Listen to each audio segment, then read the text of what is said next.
Welcome to the Football Historian Podcast. By all means, enjoy it. He will go right to the very top. Dos, tres, cuatro times. Here we go, Germans. I will turn these results round. All right, that's good manners. There's animosity, but there's no fight. If you can't beat them, join them. How do you make me feel sick if I look at you? No, I want to fight here. Don't drink, don't sleep with women, don't drive fast cars. Sometimes may be good, sometimes may be shit too! Hello, welcome to the Football Historian Podcast. I'm delighted to finally be joined by David Raven. First question I've started asking, and it sounds mean, I'm sorry, but is who are you and why are you here? Who am I, why I'm here? I ask that question all the time. So yeah, I'm an ex-footballer, and that's probably why I'm here. I'm hoping. So yeah, ex-footballer, played for Liverpool, Tranmere, Carlisle, Shrewsbury, Inverness, Wrexham, and then part-time Warrington and Marine. So nice. Yeah, easy to remember. Yeah, get you look at one. Yeah. Well, we're going to start off with something other than football, which is how close were you to being a musician and not a footballer? Because I've seen something about your other talents. Oh, not really close. I still play now. I play the guitar and the piano, and it's like my sort of escape sort of stuff. You know what I mean? I like it. Me little brother is he's the talented one, so he's out in Australia doing that now. And we had a band together when we were kids, as you do, and we were all right. And yeah, but there was never any danger. As much as I might have dreamed about it, there was never any danger of it. But yeah, it's my little brother. He got the talent. Yeah. Okay. Well, you got a different talent, which was football. You started off. Was it with Tranmere and the Whittle? Is that where like your first boyhood club? That's type where thing? it was. Yeah, that's where I live. And I think I was about 8 when I sort of picked up. It wasn't like it is now. So you just go and do a bit of training, like skills and technical stuff.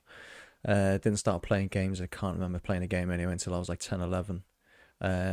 Stayed there till I was 14, and it was about at that point when people started taking note, and no mobile phones, so the phone would start ringing on a Sunday night. So like, different scouts from different clubs would ring on a Sunday night, and all the Northwest clubs were ringing, and I give everybody the chance. Although it was Liverpool was my club. I went to Blackburn, looked at it properly. Man City, which wasn't the city it is now, because I'm thinking, right, where is a genuine pathway to a first team? I knew a few lads at City, knew a couple of lads at Blackburn. I can't remember where else I went, actually. I mean, the likes of Everton and Man United were ringing and stuff like that, but I mean, I just dismissed United, I must admit. Didn't give everyone a chance. Yeah, I didn't give everyone. Yeah. So, but yeah, and that was that. And then I just always remember, I loved it at Tranmere. I loved the playing with the lads and the coach, everything about it. I loved it, and I didn't really want to leave until I remember we kept getting games called off because the facilities weren't as good, and I just got frustrated. I was like, what am I doing? And I remember going back through the tunnel after being at Liverpool Academy, because it was brand new then, saying right to my dad, that's where I want to go. I said, decision made? I said, decision made, 100%. It was always probably going to go that way anyway, but at least to give everyone a chance. Yeah. So what age are you when you made that decision to... I was 14 then. Yeah. So that's a lot older than when kids start off now, but like you're playing at Tranmere, so is that still like academy level playing against other teams and that? Yeah, so we were playing the likes of Rochdale and them sort of teams, whereas Liverpool were playing the likes of United and Everton and people like that, so it was a higher level. It was a bit step up. Yeah. Okay, and then obviously you boyhood's red, so that first time that you wear the Liverpool kit as a Liverpool player, even if it's 14, how does that feel? Just to remember that, or yeah, brilliant, class. Because otherwise, it was just a Christmas present. You're putting on a Liverpool shirt, and the next minute you're wearing a tracksuit and representing the club, and that was brilliant. I loved that. Absolutely different class. I always remember we went to Australia. And I think I was 15, 16, and I'd rolled my ankle in a game, and Steve Highway, I was captain of the team, and I was going up to receive something from, it was like the fans out there, I can't remember quite what it was, and he always said to me, like, don't you dare hobble, you're playing for Liverpool now, you represent Liverpool, and it was that, and it was brilliant, and I loved it. Yeah, and given the captain's arm, as you say, I think you went up age groups quite quickly as well. You're a 15-year-old playing at the 17s and the 19 level. So did you feel like you were fast forwarding through, everything was going great at the start? Yeah, a little bit. Yeah, so at that age, I was physically quite developed. I was playing for England and stuff at 15, 16 at centre back, finding it relatively easy because I was I'd say physically better than most. So then they pushed me out to right back for the 17s and 19s, which was, it was a good challenge, playing with good lads, good players, and they pushed me on as best they could, to be fair. Yeah, it was great. Yeah, I was going to ask you as well about your position, because you said there you moved around a lot and that happened throughout your career. So maybe at that point, you know, were you getting coached to play? Because the angle I was going to go, like Trent was a midfielder. They said there's an angle for you here at right back if you get into the first team. Was that something you were trying to do, find the best way into the first team, or was you were good in all these positions? I just played where I was told to play. Yeah, so honestly, it was. And I stopped growing, and it was that. So it was getting to sort of 19 where I'd been playing right back then for a good few years, and I'd then started to make that position my own a little bit.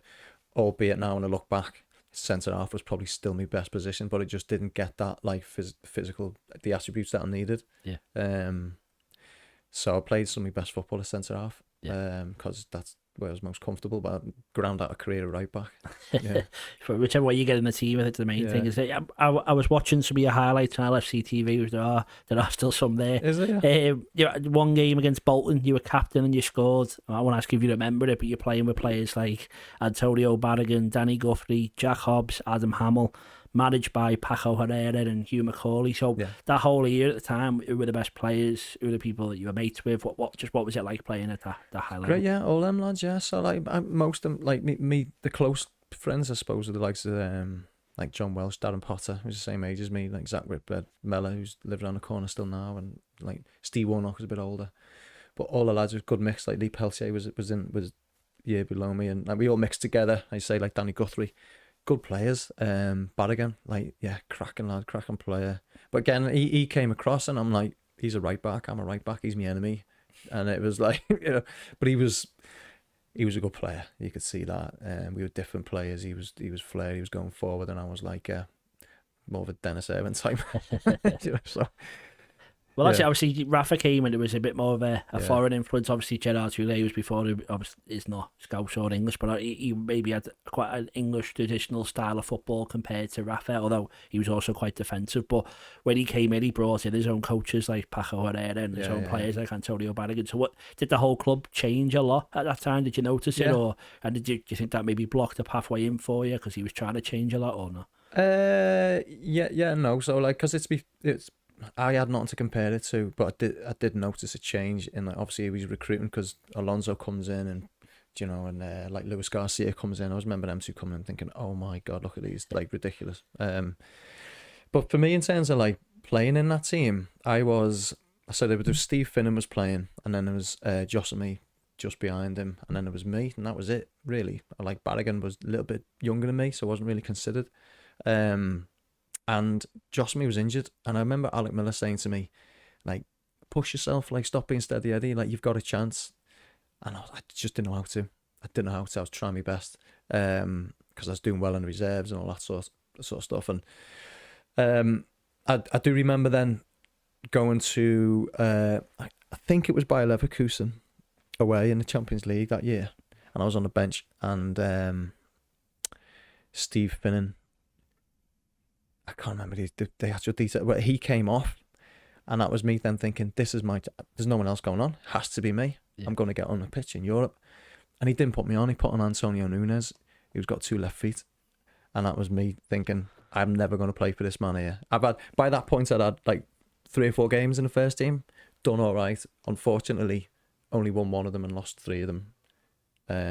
So that didn't go too well either. So that was the moment, and I thought, and by that point as well, there was some of my peers. So again, I was still in the England setup. They'd played, say, I don't know, 50 games in the champ, and I was falling behind in my head. So I'm like, I need to go and play here, and that was in my mind now, that if I'm going to grind out a career, I might have to leave the club. You know what I mean? So that was a big moment for me. And what was Rafa Benitez like? That maybe not even just with that, but just in general, was he? Cause a lot of people say maybe he wasn't the warmest of characters. Is that how you felt as well? Did he ever speak to you about your chances of playing? Or well, when he first came in, he'd seen me playing. I remember was sitting on a physio bed. I might have been injured, and he came in and said, when is your contract up? And I said, it's up whenever it was at the end of the year. And he said, right, we'll get a new contract for you. And I was like, oh, brilliant. So week goes, 2 week goes, 3, and I hadn't heard anything. So I went and knocked on his door, and he said, come in. I said, remember that contract that you mentioned? Is that still on the cards? And he just said, yeah, just sign it and shut up. And they were his words, and I was like, right, okay. And as a young kid, I'm like 18, and okay, Sam just jumped up and walked out the door. And I think the coldness of that, it was just his language barrier. I just think it's his language barrier. That's it. Yeah. A young lad coming in, he's just like, yeah, just shut up. Get on. I've got so much going on here. I don't need you coming in asking about this. And because he couldn't get that across in English, I reckon a lot of the time he does come across cold because of that. But I got nothing from him, no real coaching from him. I can't remember. It was just like build up to games that I was involved in. He'd say the odd thing for the tactics and stuff. He was more that sort of manager. So was there a contract there for you then? Was there one too sad? Was that were you like waiting for to talk it through or something? Is that what you were expecting? And he's just like, it just went quiet. Yeah. So I was just thinking, well, what's happening? And he ended up signing, like 3 years, and but that's it's good and bad. I can understand why that was him. So maybe training, he's not putting his arm around you, he's not teaching you stuff to do, but you're training with the likes of Steven Gerrard, Jamie Carragher, lots of other good players. Xabi Alonso you mentioned there. So day to day, who impressed you most? What was that like as an 18-year-old? Is it a bit nerve-wracking going onto that training pitch? Yeah, it is. And part of me regret now when I look back is I never fully truly believed that I should have been there with them. Never believed I was deserving to be on the same pitch as them, and that ate away at me. Like, as much as you give the bravado in the daytime, like I'm walking on the training pitch next to Steven Gerrard thinking like, I ain't lacing your boots here, do you know? And he's phenomenal. Everything about the lad is just, I would say, however good you think he is times by 10, and he's that good. He was doing things with the ball. I'm like, the way he passes in, his physicality, everything. And then other lads, and I wish now, when I look back, if there's a few, you can always, if buts and maybes, if I'd done that differently, and could I have pushed further, harder to cement a position in a team. I always feel that players can play at the level. So like, had I had a little run in the team, I would have played at the level. I believe that. But would I have enhanced the team, made them better? Probably not. So again, you have to be a Trent. You have to be someone like that who's to play for Liverpool. The amount of lads I've known who've gone and played in the Prem and stuff, and it is good, it's fast, it's just that bit faster, and you get punished for your mistakes. So I do believe that you can find your level. You could find the level, but I would never have made the team better, I don't think. And you find your level, and mine was a bit lower than that. Well, you say there though, obviously you didn't feel like maybe you deserved it or whatever. Is there no one, like Carragher's quite loud, is he coming into the dressing room and say, because he likes to look after the local lads as well, as he telling you, come on, believe in yourself? Is there John Welsh, one of the other mates, telling you to get on, or did you think you just were trying to get through it all? No, because we were just all in the same boat, and as I said before, like I was playing for England at the time as well, so I should have been believing more in myself. So, and I probably came across like I was. But really, I look back now and I was like, probably didn't believe myself as much as I should. But like Stevie G was great with the younger lads, and again, I just I was mostly in awe of him most of the time. And he'd come over and he'd speak to you and stuff like that, and make you feel confident and comfortable in their presence. So he was good. Jamie Carragher as well. So do you know what? It was a good time. I look back now, it was a great time. You pinch yourself sometimes, and it's bad. It's bad. Mad that you know them when you sat here is mad enough, so to actually be in that position, it must have been pretty crazy as well. But we'll talk about a couple of games that you played in. I was going to talk about that Leverkusen match, and then maybe obviously what happened at the end of that year. Liverpool go on to win the Champions League. We've had John Welsh in. We spoke about it. Disappointment afterwards. Stephen Warnock did an interview somewhere else where he was very public about how he felt it wasn't fair, how you were treated. You didn't play in that Champions League, but obviously you were on the bench at Leverkusen. Mm-hmm. How did the final go? How did you watch it? And then what did you think about what happened afterwards for you? So because I had no input in the whole run. So then I was on the bench, and I'd have loved to have got on, but it didn't. So for the team to then go on and win it is, I've got different feelings than Stevie Warnock, who had actually input. And Welshie played as well in the build-up to him. Mella played in the build-up, and Chris Kirkland. These are the lads who didn't get on the bus afterwards, so they've got every right to feel aggrieved and 100%. I was there for as a fan at the end of the day because I hadn't played, so I was just supporting the team, and I enjoyed the final. We jumped down on the pitch, done all that, went in the changing room. It was brilliant. And then when we came home, myself and Darren Potter were going to meet our now wives in town for the after party. So we said, we'll just stay around. We'll get a shower at Melwood and then get a taxi into town. And that was the plan. We weren't bothered because we had not had any input really, and a few of the lads were fuming, like absolutely fuming, and I can see why they were so upset. But we just we were in the shower, and I think it was Hugh McCauley come running in and said, "Do you want to get on the bus? It's going through Queen's Drive." And we said, "Well, yeah." So quickly, shut your gear on. Taxi goes, takes us through, and we jump on the bus. We ended up doing the bus tour, me and Potter. But it was just, like, it's a great memory, but it's not something I can ever feel like I earned or anything like that. I was just there for the ride, and I thought I just need to soak this in and enjoy this because this is a once in a lifetime stuff. This, well, as a fan as well, just but yeah. You downplay what you did there because I think Jurgen Klopp, when Liverpool won the league, I think it was Andy Lorigan never played a minute of football ever, and he made sure he got the medals for every game he was there, stuff like that. So other managers would have made you feel you were part of it because you were part of it. You played in that season and you were on the bench in Leverkusen. So you understand why they were upset, but at the same time, that must have been just amazing. Sure, what was the best bit on that open top bus that you always think back on? I don't know. I mean, got a good picture with Benitez with the cup on, and just seeing the sea of people. The sea of people was just astonishing. And I've never seen anything like that. Going through town, especially people hanging off lampposts and flares going. It was just unbelievable. And just to be part of that was like, that was special. Yeah, I do remember it. And then we had a Belton night out. A few of the players hadn't hardly slept from the night before, and then were like, it was good. It was interesting. Who's the life and soul of the party that we might be surprised? Oh, you must know. What? Didier Man. Okay, he was the life and soul, to be fair. He was good. A couple of decent nights out with him. He was a funny fella. There's an infamous one in Tokyo. I don't think we're allowed to talk about that one. There's also wants to ask you about Burnley away. Which I think does that end? Was that the last appearance you made? Is that correct? I think. Was it? Yeah. Season? Next game was and then obviously Jimmy Traore. I think I got on off the bench after Burnley, did I not? Sorry, you are Southampton and Palace was after that. I apologise. But so Burnley away in the FA Cup. It's famous for an own goal from a defender. You'll be thankful it's not yourself that it's attributed to. But I think I watched an interview with Rafa after, and he was just kind of saying maybe he didn't fully understand how tough the cup would be, maybe. But also, it's Burnley away nowadays. How tough Burnley is. It wasn't the same calibre of team, maybe. But if you want to talk us through what happened with Traore, and then also with Antonio Nunes in that match as well. Well, the pitch, if you remember, it was called off the game, and then replayed a week later, and the pitch was a bog, and it was a leveller.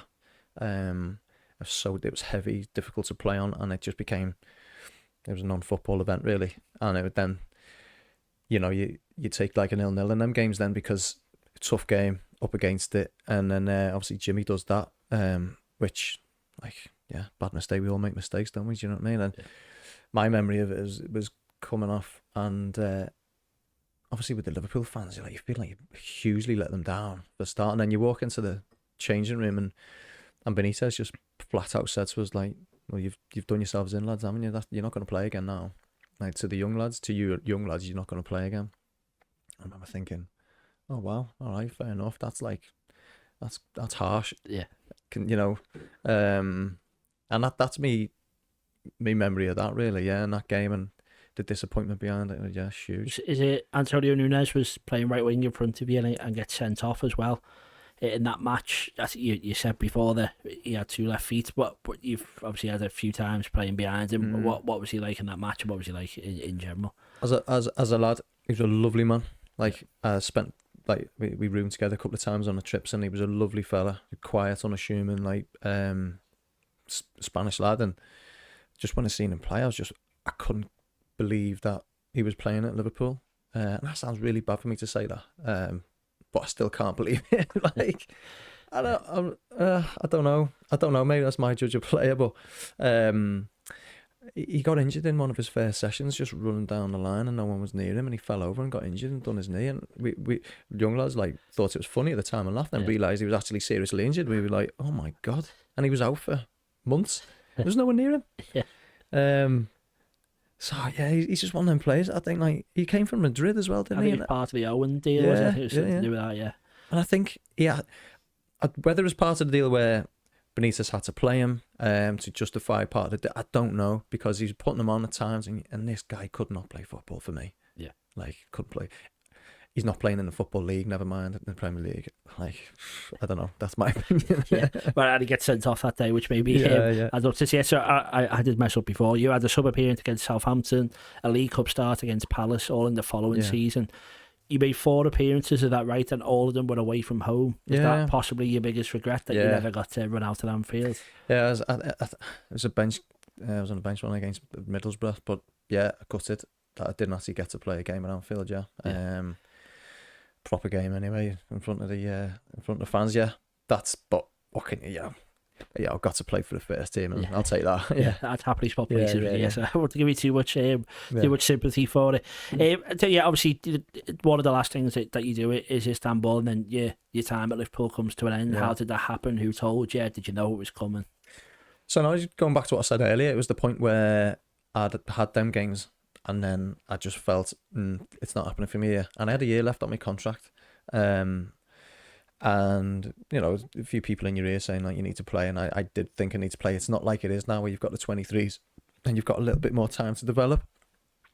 I was I think I was 20, 19, 20, whatever it was, and at that point I'm thinking, I'm like, I need to play big time. As I said to you before, my peers had played however many games at decent levels, and so I knew I needed to go and play. The likes of your Potter and your Mellors and all my mates in the team, they had gone on loan places in good levels. So that's what it was. I had a year left, and I didn't want to rot in the reserves. Basically, what it was, because when I'd gone with the first team, I had a taste of it. When I'd gone back to the reserves, I'm like, I don't want this anymore. So we just started looking around. And Carlisle were on a bit of a upward trend, and they were the most interested and the most keen, and it seemed like good idea for me to go and get away from the area and make a career. And so that's what I did. And it was my decision. It was I pushed it to push a career, really. Yeah, well, that's admirable. And want to talk about the rest of your Liverpool career after we have a short break, so we'll see you in a second. Are you looking for a Kazakhstani football team to support? Then I think FC Keme is a team you should support. Do you agree? Growing up as a child, I always had FC Keme posters on my bedroom wall. Well, and all the children of the Kazakhstani future will have FC Keme posters on their wall, because FC Keme is the team to support, and because of that, Tom has made us a chant that we're all going to follow. So, up the Keme, da da da da. Up the Keme, da da da da. Up the Keme. Make sure you follow them on all the social medias. All the posts and all the things you should follow will appear below us and right here. You should be a supporter of FC Keme. Live, laugh, Keme. Right, welcome back to the second section. Thank you for not running away in the break. So I want to talk about the rest of your career after Liverpool. As you said, it was your Carlisle was the move that you made. Was there any other interest at that time, or was that just the one that stood above the rest for you? I'd done a stint at Tranmere at the end of that season on loan, and it was a difficult one because we survived at the last day of the season, avoided relegation, and they offered me a contract actually, but I wanted to move away. I wanted to get away from the area and start afresh, if you like. And that was a baptism of fire at Tranmere. I've been playing in a team at Liverpool where we play and you're making angles and you want the ball. No one wanted it. It was difficult to play in. And yeah, God, I'm playing right back and making angles for Big Mike Jackson, who's at Burnley now. I think he's at 23. He's coach of some of the Burnley 18s, and he's just smashing it. I'm thinking, and in the end, it just gets drilled out of you, and you conform to the level, and you end up clipping channel balls and all that stuff. And yeah. But that was a bit of a baptism of fire for me, yeah. So you wanted to get away from, obviously, from Merseyside and start your career somewhere else, which obviously, as you say, was Carlisle.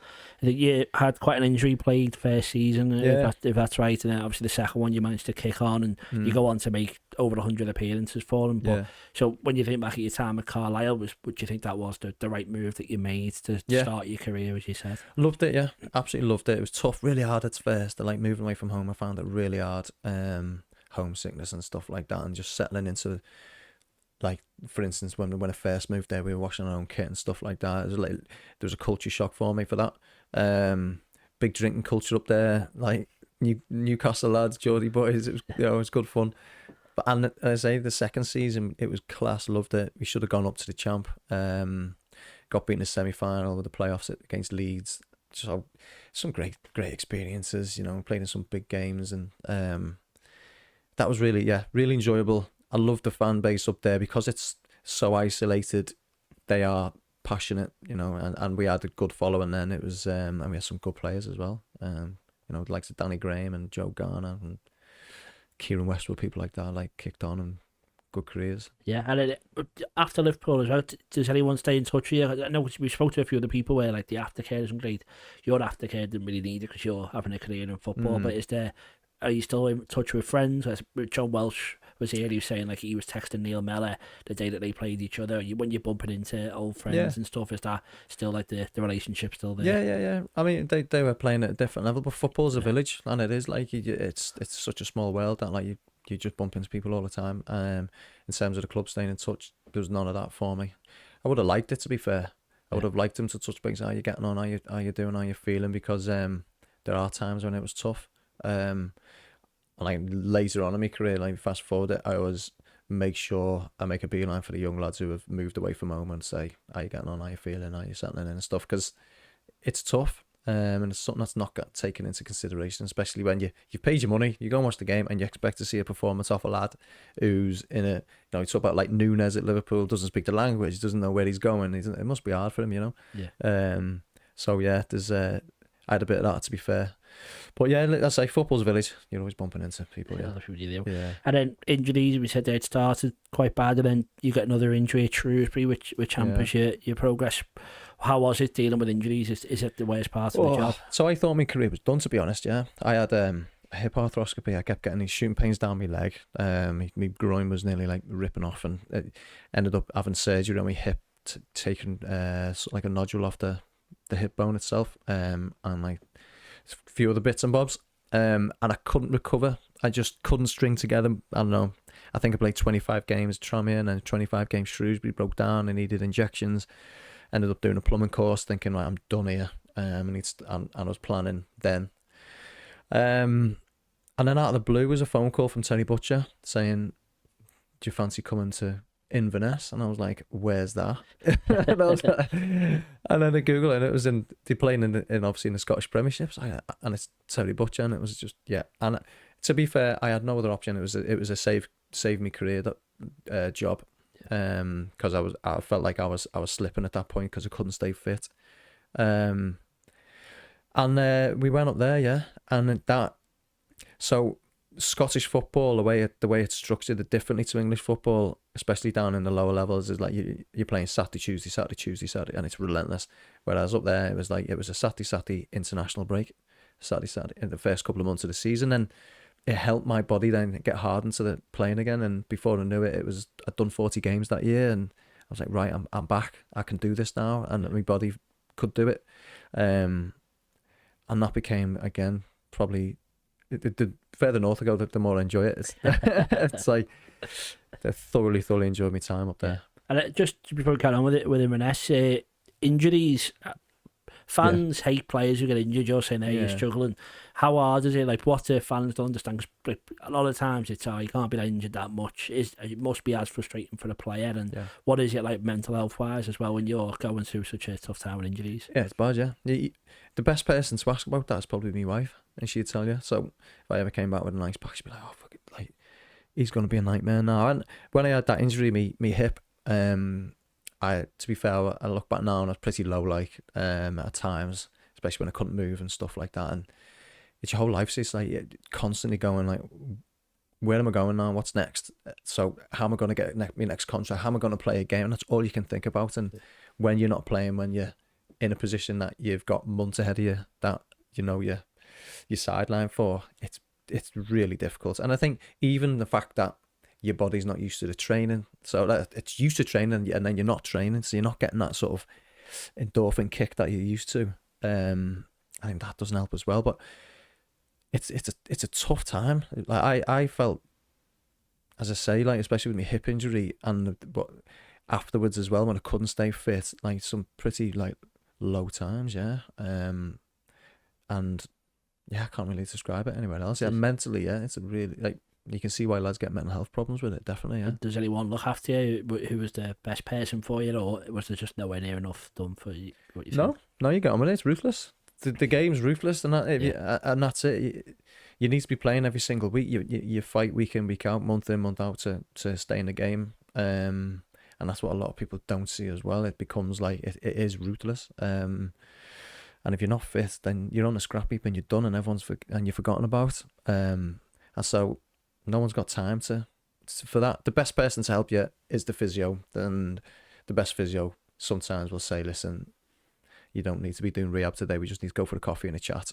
And I've had that a few times, and it's been the best thing I could have done. And you just get off your chest, how you feeling, blah, blah, blah, and you go again the next day.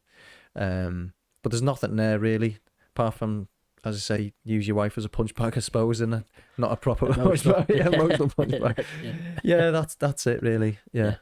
Glad you put that bit in, yeah. Yeah, no. So we'll go back to better times, which is Inverness. You had 6 years there.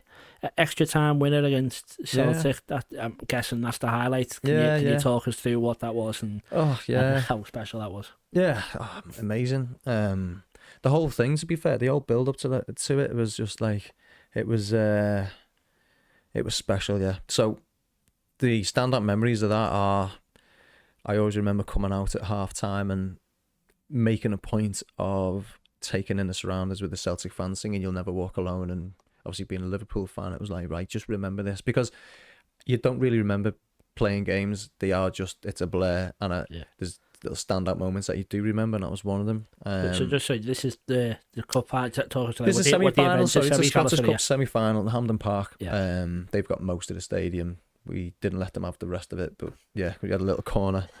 Yeah. So then, yeah, we're doing well. We were up against it, and I remember that the manager, John Hughes, before the game, he was like, right, lads, you can choose here. We've got a choice. So we're either going to go after Celtic and get in the faces and press them high, or do what everybody else does and sit in the halfway line and hope for the best and hit them on a counter-attack. And we were like, no, we'll go after them. We had like a lad called Marley Watkins who could run up top and stuff. So Virgil van Dijk was playing for Celtic. So he was like, stamp on his feet, elbow him, do whatever you can, because he was a Rolls Royce, as he still is. Like, and we were going toe to toe with Celtic. To be fair, they got a man sent off because we were going through on goal, but then equalised through a free kick. So it's 2-2 within extra time, and found myself in the last minute of extra time slotting in the winner, which was for a shot of adrenaline, and I'll never have anything like it in my life. So it was just the most unbelievable moment. And then it was just after that, as if there was about a minute or two left of the game, I was thinking, just need to get through this last 2 minutes, because I felt like I was just gonna, like, tears are gonna come out and stuff. And that was like that was a major highlight, yeah, and a big high as well. Yeah, and it doesn't get much better than that. Yeah, and is that the highlight of your career? You'd say that goal, or?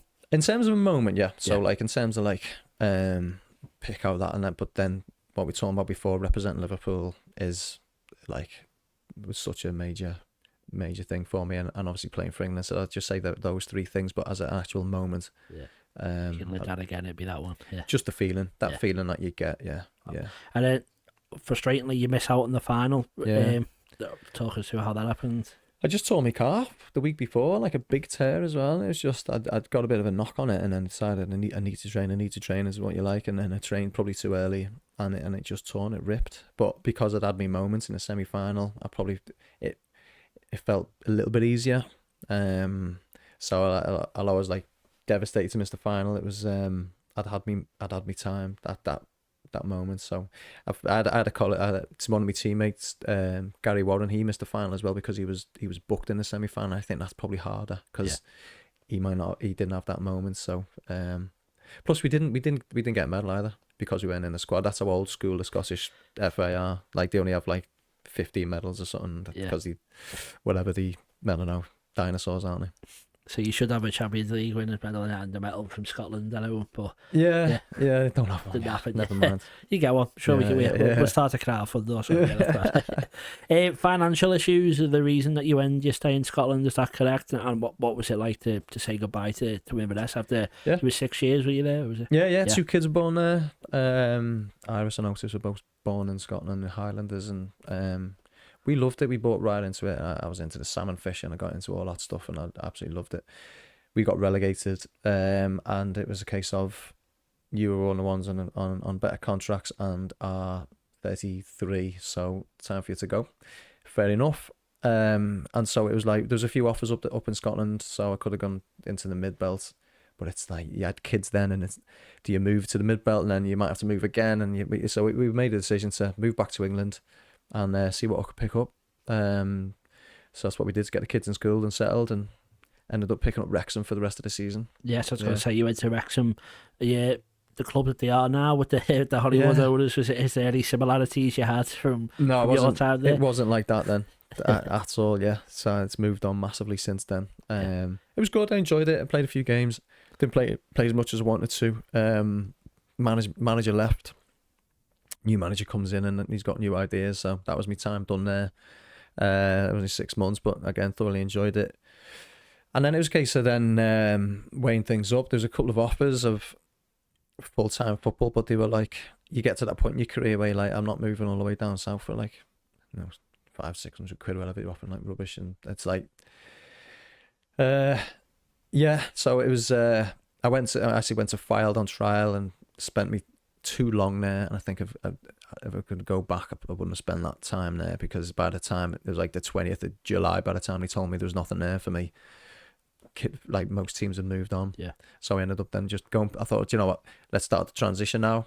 Let's part-time, try and find some work, and find my feet outside the game. Yeah, and is it Warrington Town? Is that where you went here? So what team were they in when you were playing there, and was it tough to drop down? But you say you scoring at Hampden Park, you scoring big goals, you play for Liverpool, and then you're dropping down part time. Was that a big decision? No, because your career's coming to the end. The toughest part of it is the mentality. I find is the dealing with the non-league mentality. It's not full time. Other lads have got jobs.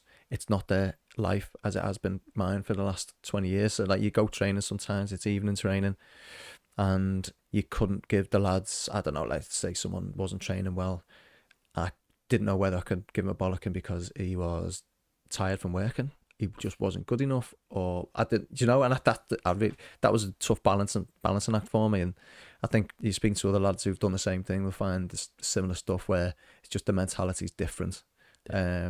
But having said that, there's lads who've done 15 years at non-league level, and I don't know how they've done it, because you're holding down a full-time job and playing football on top. It's a tough old gig, yeah. And was it like, it must have been tempting to retire? Was that like, it's admirable that you carried on playing? It sounds disparaging on Warrington Town and the clubs that you went to after, but was there not a decision there to just say, let's just end football and start a working life, or was that just the love of the game that made you stay in? Finance. Yeah. It was finance. Honestly, and that sounds bad, but it was. I had to carry on, and I was trying to find work outside playing. So I didn't earn enough money in my career to say that I can just sit tight for 6 months and see what's what. I had to go and work and earn. So I'm like, at this point, I'm looking for work. I'd fully qualified, the coaching badges and stuff, and I couldn't find anything. So doing a few bits and bobs. Paul Card and brother Adam at Warrington Town helped me out with work. Doing a few surveys, things like this. So I'm just picking up little bits of work, and playing part-time was the easiest money I could earn because I could do it. I was good at it whilst I was looking for something else to transition into. And that was a tough time. I found that really tough because going places, I probably applied for 40, 50 jobs. I couldn't get interviews, and it blew my mind. I was like, I'm fully qualified, I've had a career, like, why wouldn't you want to interview me? And I just couldn't. I had to go knock on doors. I remember driving all the way to Crewe one day there was a job I applied for. It was an academy job, and I just knocked on a door, walked in, and they were like, oh, hiya Dave. They'd recognise me, and I said, I'm here to get interviewed for, I would like an interview for the job. And I'm like, okay, yeah, come back sort of next week. Didn't get the job, But that's what that's where I was at. In the end, and then I fell into working still in football, but running football academies in private schools, so down in Ellesmere in Shropshire and in Manchester. So it was the same company. Actually ended up really enjoying that, but it wasn't on my radar. I thoroughly enjoyed it. Done that for a couple of years. Yeah, but so yeah, that is mad, as you say. What more can you do than have the badges and the career to back it up? But Marina wants to talk about as well. I'm sure you'll guess the game I want to ask you about. I grew up with the floodlights of Marine, and you could see them from our window. So we were in there watching. We welcomed you on the bus. We were stood on College Road. You played Tottenham. It's during COVID. Is it? From what happened afterwards, it's probably the best thing that could have happened to Marine, it being during COVID, but it must have been crazy how you get to play Tottenham anyway, and then to miss out on having fans. Was that like a double-edged sword, or how did you feel about that whole thing? Oh, I honestly was just buzzing to have been involved in it. I thought that was all done. Big games, all that was all done. I even considered retiring before I went to Marine, left Warrington, and I was like, can I... Neil Young, the manager, says that he wants this leadership and what I had in my career, and that takes effort and commitment. And I was like, do I have this in me to keep doing this? And I'm so glad I did. It was one of the best decisions made to carry on playing. And I thoroughly enjoyed my time there. It was great. People were great, and that cup run again, I just didn't see it coming. So when we get to play Tottenham, I mean, by that point we'd beat some good sides, like like gone to Colchester and beat them. We'd beat Havant and Waterlooville, and I'd, brilliant like experience doing that. Even thinking thought all this was done, and the Tottenham game was great. We sort of knew it was coming. We knew the COVID thing was coming. It was like the lockdown was on its way. I was actually more pleased it was at Marine than it was at Tottenham. I think I'd have been more disappointed going to an empty stadium. Yeah. I thought to myself, let's get him here. We might get a little chance of having a little reason. I just thought, in my head, I was thinking, rut the pitch, get there the day before, make it a cow patch, you know what I mean? And making them as uncomfortable as we possibly can.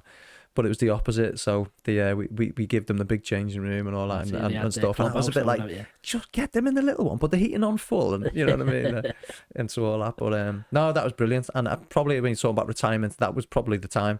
After that game, I remember doing an interview, and I thought, I don't know when I'm going to play football again here, because nobody knew what was happening.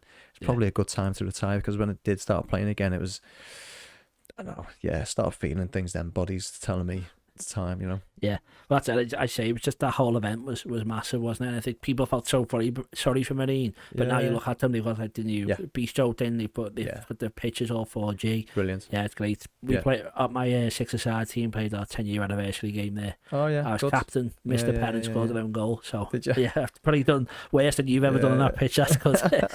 But that's the end of your football career. You made that decision then to go into coaching, and you were involved in Warrington Town for the last 2 years. Yeah. It came to an abrupt end. Yeah. Would you like to say how that happened and what you're doing now? Or so now I'm actually we're at FC United now, Manchester. Myself, Mark Beasley, which is good. I had to convince myself it wasn't Man United. It's fine. But again, great people, great club. Everyone's out in the right place. So it's really good working there at the minute. I just came back off holiday and was told I didn't have a job, which was surprising to say the least. And I sort of considered not going back into it and thinking, right, do I need this now? So when this came up FC, it was like there's only a couple of clubs really that I'd consider, and this was one of them because it's good for that level. They do everything right. So I don't really want to talk about the details of the Warrington, to be honest, because it doesn't matter. And football is, as I said to you before, is that business, and that's what I thought to myself.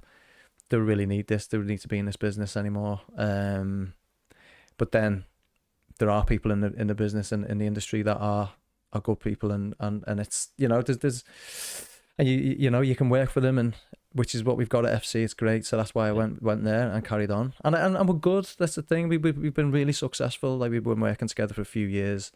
First year, we got beaten in a playoff final, and then we got promoted, and then we good time in the National League North, like finishing mid-table first year there. So we've been successful together. So that keeps you coming back because you can see that you're good at it, and that's sort of your comfort zone. And as such, again, you still transition away from playing football, which is what I'm doing now. So I'm learning to be a quantity surveyor. That's where I'm at now. Quantity surveying for a company called Benitez, which again, I've just fell into, which is mad. Well, you never know what the next chapter's going to be, but obviously you're coaching. Do you think that's where you're going to stay in to keep your love for the game and you'll try and be involved with? It always was my idea that I wanted to stay in the game and I wanted to coach and manage and help lads and stuff and give that little bit. It sounds cheesy, give it a little bit back, but like it is, because you see young lads coming through and you think, if I'd have known that when I was that age, and so I try and pass bits on like that. And obviously be successful, and that's a bit of a buzz when you're successful.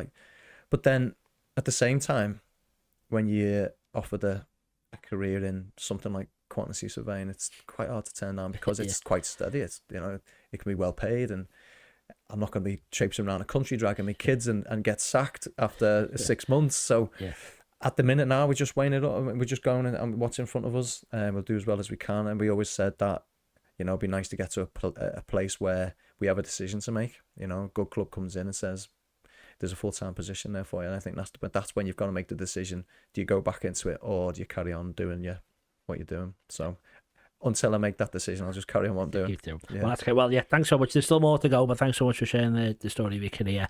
We'll talk a bit more about football after this short break. Welcome back to the next section of the Football Historian podcast. Sorry, Pete, I'm really sorry to interrupt you. Where'd you get that shirt from? Oh, this Latium one was just from Classic Football Shirts. Where'd you get yours from? Thank you. Mine's from Classic Football Shirts as well. Wow. Well, when I bought my shirt, I used the code TFH10 to get 10% off all orders. Did you use the same? I did. I used a discount code. I think it was the same as yours. Oh, TFH10. Oh, that's great, because if you want to get 10% off all your orders, you can use TFH10 at classicfootballshirts.com. Unbelievable deal. Hello, welcome to the third section. We're going to talk about football history, as this is the Football Historian podcast. First question is, what is your first memory of football? First memory of football, as in going to a game? Just whatever comes to mind first. Just kicking a ball in the garden. There's a video of me just badgering my dad, actually telling me, can you play football? And I think he's trying to watch the last day of the Open, and I'm come play football with me. So it's just kicking balls out in the street and in the garden. Yeah. And then, as you said, you're a Liverpool fan. As a kid, did you go to the match often? And what was your first game? First game was, I think, if I remember rightly, Crystal Palace 9-0. Pretty long time ago. And then was it that one? I'm pretty sure it was. It's that vague. It's that long ago. And we were sitting in. I remember sitting in the Anfield Road for it anyway, or standing, whichever it was. And then I went to Tranmere a lot as well. I remember going there as a kid, and I was probably spent a lot more of my time at Tranmere when Aldo was playing and his team, Pat Nevin and people like Sean Teal and stuff like that. So. Yeah, they were good memories. So pick one from each then, from your childhood before you get involved in the game. Best Tranmere game, best Liverpool game you went to as a fan or remember watching. Best Tranmere game was when we beat Aston Villa in the Cup and went on to the final. I think it was the same year. I can't remember. Aston Villa. So we beat Villa, Prenton Park. That was brilliant. I always remember that. Great. And I'd say Chelsea semi-finals, Champions League. Liverpool game, brilliant. So you part of the team there though, but still. But it was just class, right? Yeah, it was just such a good atmosphere. Joe Welsh said as well. He was a sub, I think, that day, and he was singing with the fans. Was he sub? He was just sat right behind one of the two, but he was saying he was singing. I think Rafa was a bit few with him because he was in full fan mode. But that's fair enough, though. Yeah. Right, next one is just what do you think is the greatest era of football? So like it could be when you were playing, it could be when you were growing up, 70s, nowadays, whatever. What do you think is the best era of football? Best era, it's got to be when, for me, I think now it's too tippy-tappy tactical at times, and sometimes I can be bored by it, funnily enough. So I'm going to say between 2000 and say 10 years, 2000, 2010. Enjoyed that. Yeah, when you were playing, that's it. Yeah. No coincidence, Right, a couple of questions that I asked you to prep, only to help, because I've thrown people on the spot a bit, but at least you've had a thought about it. First one will be the top 5 players of all time. So it can be any position, whatever. But yeah, so I thought about this, and the ones who've not influenced me, but like the ones that like, you know, why you love football. So first one was Zidane. Is this 5th or first? You're going first. Sorry. First. First place is Zidane or 5th place is Zidane? Oh, first place. First Do place. I have to rank them? You, but it's fine. I thought he was just all 5. Yeah, if I have to rank if you're them, saying Zidane first, he's probably your first, isn't he? well, he's just a man, isn't he? He was like the best, and I remember rushing back when I was at '98 World Cup and just watching every single game being transfixed by this fellow who just floated around the pitch and just did what he wanted. I just thought he's the best player I've ever seen. And obviously, like, then Messi comes along and changes things, but he's still now for me. I just love him. So 5 players. I've gone Zidane. I've gone obviously Lionel Messi because he's just like, yeah, we all know what he's like. I've gone Stevie G because again, the era that like you're looking at, and what a player, everything about him. And then I was thinking like for the 2 more of the same era, where Fat Ronaldo, loved him. I thought he was brilliant, and I just always remember his performance at Old Trafford, which I was obviously cheering on Real Madrid that day, and it was great. And then and Thierry Henry, I mean, again, he's another man. I just thought he's an absolute beast and a different class. I've never seen Maradona play. I never saw all them play. So my era, I'm picking them 5. Yeah. You've got Zidane and Henry on your mug there, by the way. So obviously subliminally put that in your head there. The next one is the top a 5-a-side team of teammates that you played with. So at any point, and feel free to put yourself in there if you wish. All right, so I didn't know what the crack was with that. And again, you can rattle off Liverpool players, but the only one I'm going to rattle off because I played in this. I can't call him a teammate as such because it's Stevie G. So he has to be in there. But I thought like other lads that I've played with around me around that time, around my career, some top players, lads who are still playing now actually. So Kieran Westwood in goal. We played for Carlisle with him, went on good career at Chef Wednesday and other places. Obviously Stevie G in there for just because he can do what he wants. Goals, I thought Danny Graham, he's top finisher, goal scorer. He can just goal line, play up the top. Good drinker, good lad, good night out as well. So you can sort the after party. That's important, yeah. Yeah, absolute bonus. And then I put Ryan Christie in there. He's still playing at Bournemouth now, and he's top draw. Like he was coming through the ranks at Inverness when we were there, and we always knew from the first minute you seen him that this guy's got a future. So yeah, he's in the team. And that's 4, isn't it? Yeah. So am I in the team? So if I'm not in the team, it's up to you. You have to make the decision. You're in or you're out. I can't. I'm not lacing their boots. To be fair, yeah. Go on, I'm in. Yeah. But if it wasn't, I would have. Well, you've got a super sub, so this person can be your super sub. That's what I say. Well, yeah. Again, I'd go think about this as well because a player you've probably never heard of that. He was brilliant to have in the team, and we played up in Scotland, and he's been great wherever he's gone. Is Graham Shinney. He's like a workhorse, runs everywhere. He's like just top draw lad, and I thought, yeah, do you know what? If I want someone in my team, someone in the trenches with me, I'll have him. He's good lad, good player. It's decent 5-a-side team, to be fair. Okay, great. And then want to ask, who's the greatest manager that you played under? So who would be the person overseeing that 5-a-side team if you had to pick? As a coach, John Hughes. So he was the guy up in Scotland. Again, probably no one's heard of him down here. But I got to like 30, and you think that you know football and you understand it, and I was probably slightly early, but he taught me things and got us playing in a way that was like wow, and I felt like I was 18 again back at Liverpool and got the best out of me at that age. Management like style, sometimes we clashed, but what a man.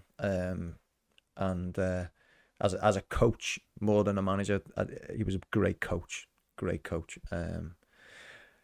Mixed with, I would say, I'm trying to think now, management style, John Ward at Carlisle, like as a manager more than a coach, a really good guy. And Terry Butcher, so I'd split them two. He was good to me, Terry, up in Scotland as well. So if I could blend them, that would be a good manager there. Yeah. Okay, great. And then the last one is, what is the greatest game from your career? So you can either take an occasion, how well you played or whatever, but what is your greatest game from your career? Can I have 2? Okay, go on then. Tottenham in my debut for Liverpool. That was just so special. I loved it. White Hart Lane. Absolutely terrified before the game, and a few people give us man of the match afterwards, which was nice. So that was brilliant. And obviously, the semi-final at Celtic. So I'd take them too. Two good ones, yeah. What's the dressing room like after that Liverpool game? Because I was reading about it. So there were a few reports that said that you did play very well. I don't think that's just you being biased. Where Gerrard, Carlisle, or the coach, what are they all rubbing you on the head saying, well in, that's Barcelona? Yeah, so they, I don't think Stevie G or Carter were down there. Just like whoever's in the dressing room that day, sorry, yeah. Yeah. So there was a few pots on the back, and the one I remember most was actually Steve Highway. He'd come down to watch the game, and I always remember that when he came straight down and said well done to us all, like the young lads, and how proud he was of us, and that was nice. But like the days afterwards, I remember Steve and Gerrard and Carlisle, they were asking us about the game and saying well done and blah blah, and that feels great. That's a lovely feeling. That's good, yeah. And then celebrations after that goal against Celtic, were they decent as well? Yeah. Well, yeah, we had a good bus journey up after that. So we used to, we had the A9's like 3 hours long. So we had a good, we stop off, fish and chips, a load of ale. And then I remember the next day there was a Scottish MP and this, obviously a dad by then. And that's deal with me hangover with a baby, and there was this Scottish MP in this cafe we were in, and he came over and said his congratulations and stuff, and I was like, wow, all right, fair enough. Yeah, big news. All right, that's great. Well, we're going to have our final break, and I'm going to settle some of the biggest debates in football history, so we'll see you in a second. Hi, I'm Warren, the producer for the Football Historian podcast, and we're here today to talk to you about the Patreon subscription. Yes, so for just £1 a month for the first 100 people, there's a lot of benefits that you get, and I think £1 is a terrific deal. Pittance, yes, £1 only, and you get early access, which means at least 24 hours before everyone else gets the episode, you get to watch it. There's also an extra section, we call it the Football Historian Podcast Extra Time, and we ask all the questions to the guests that no one else gets to see unless you're a patron. And on top of that, you're the ones who get to ask the questions. You send them in, we tell you which guest is going to be coming and sitting in this chair. You ask them, we record it, you get to watch it. No one else does. On top of that, we do a monthly special. We did one last night. It was a quiz. You were there. Yeah, bedlam and great content. Yeah, so hopefully you can watch that. As I said, we've got a round on Linvoy Primus or Lionel Messi. We've done mastermind stuff, all that. That's going to happen every month. The bigger this grows, we're going to do it even more regularly. Hopefully it'll be once a week. But we need your support. So to do that, £1 a month for the first 100 people. Your early support will be rewarded. From then on, it's £3 a month if you want to support us. If you want to pay £5 a month, you get all that we've just mentioned, but you get a poster. Warren will sign it, I'll sign it, all the lads. We'll get a few of the guests to do it as well. We'll send that out to you. And then for £10 a month, you get all that, the poster, all the early access, and you get a free copy of any of my books. So I've done one on Billy Liddell, Crossing the Park, Tommy Lawrence. They're all worth at least £20. For just £10, you get a copy of the book, all the stuff we've already mentioned. We'd really appreciate your support. We cannot do this without you. This really is a passion project, and anything people can put into it goes straight back into it. We don't take a wage. We're doing this for free. We're doing this because we enjoy what we do. That's it. It all makes the content better. And I say from just £1 a month, you can make our dreams come true. Thanks for the support. Enjoy the rest of the episode. The debate. Right, hello, final section. We got the biggest debates in football history. I think I know who you're going to say. Gerrard, Lampard or Scholes is the first one. Right, Gerrard. And who's second and third, and why is Gerrard better? Who's second and third? God, that's a hard question, isn't it? I'll put Lampard second and Scholes third. Probably most people put Scholes second, but yeah, I just, because of Lampard, I liked him as well. Why is he better? He's just all round better. Physically, technically, far better, superior than I actually think he's head and shoulders better, and there's no debate for me. He's winning by a landslide, but I do have a lot of Liverpool fans and related people in that chair, so I'm trying to mix it up, but he is absolutely dominating it. Next one is Pele or Maradona. The clips I've seen, I'd say Pele, because he's an innovator, he does some of the stuff that you see him do, and you're like, oh, no one's ever thought of that. I'd say Pele, and obviously his World Cup wins and stuff. But I can only go off clips. Yeah, that's why I ask it, because I know it's more of a history one, but it's a tough one to pick. Next one again, I know who you're going to say: Messi or Ronaldo. Messi, yeah. And why is he better? Again, it's just, I think he's head and shoulders. I know, like the data's like pretty similar, but like as a footballer, I like football. I like to watch footballers. I've been watching a tennis match. I like Federer. I'm not a Nadal fan. He floats around the pitch. He's got style. Like Messi's got style. He's got class. And Ronaldo, you can't argue what he's done, can you? Jeez. But the guy is just born to be a footballer. That's it. I think Ronaldo could have been anything, but he's just born to be a footballer. Yeah. So, yeah. Okay, and then if they are the best two players of the last 10, 15 years, who's the third best behind them two? Oh, yeah. Difficult again. I'd love to... Probably should say Stevie G, but I feel like I'm just Stevie G in it tonight. And I can't say. The only other one that I'd say that I've loved watching, and again, he's just born to be a footballer, and I won't say Steven Gerrard because I've said him too much, is Xavi. I loved watching Xavi play for Barcelona. I don't know why.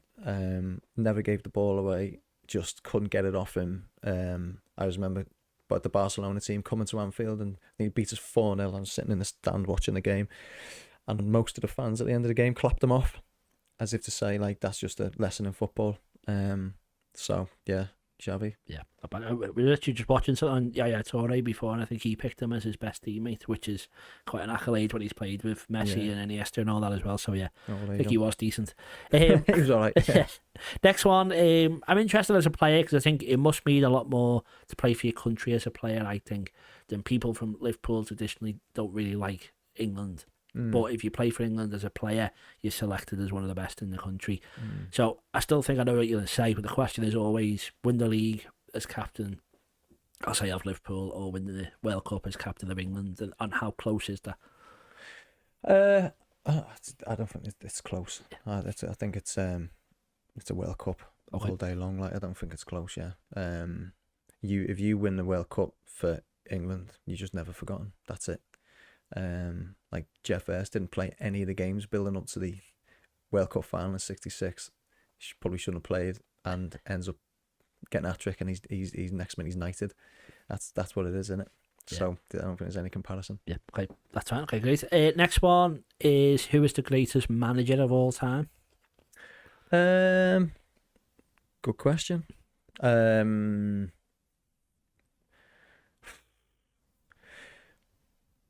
So you have to say, if you like what Jurgen Klopp's done at Liverpool now, he's created for me a culture. So if I was to say Alex Ferguson, I couldn't say that because when he went, everything went downhill and left, and crumbled. Yeah. So I can't put him in the same boat as I'm going to say Bill Shankly, because what he started was carried on for decades after. The culture of the club, what it meant to people, what it meant to play for Liverpool, all that stuff came from him. And I think he should go down as the greatest for me. Yeah, being a Liverpool fan as well. Yeah, that's good. That's certainly interesting. Yeah, and then the last one is, who is the greatest football team ever? So it can be a tournament, it can be 5 years, 10 years, it can be one game, whatever. But who is the greatest team ever? There's been a few. I wrestled between Liverpool from a few years back, from my unit. So Arsenal, the Invincibles, the United teams, to be fair, weren't that easy on the eye. I didn't think, when they winning everything. But the best team for me was that 2000 sort of 8 to 12 Barcelona team. Just dominated everything. It was just brilliant to watch. It just had the best players on the planet, and yeah, they were just different. They changed the way everyone plays football now. So that was when Pep was starting his passing out style, and he just completely changed the game to them. I'm going to say the Barcelona team. Yeah, we've had a few shouts for them. I think that's a good one. I think I agree.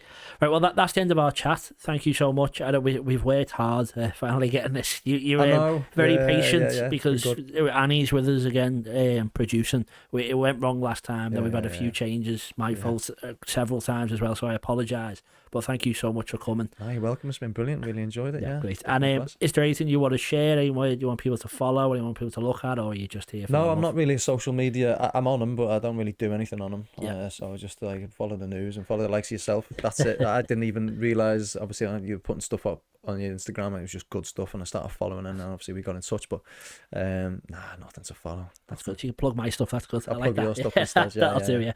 Well, thank you so much. I do really appreciate it. I say it's mad for a player who's had that influence at obviously a club that I love, and I've been so involved in it. It's an honour to sit with you. Thank you so much. You're welcome. Yeah, great. And thank you also everyone for watching at home, and we'll see you next time on the Football Historian Podcast.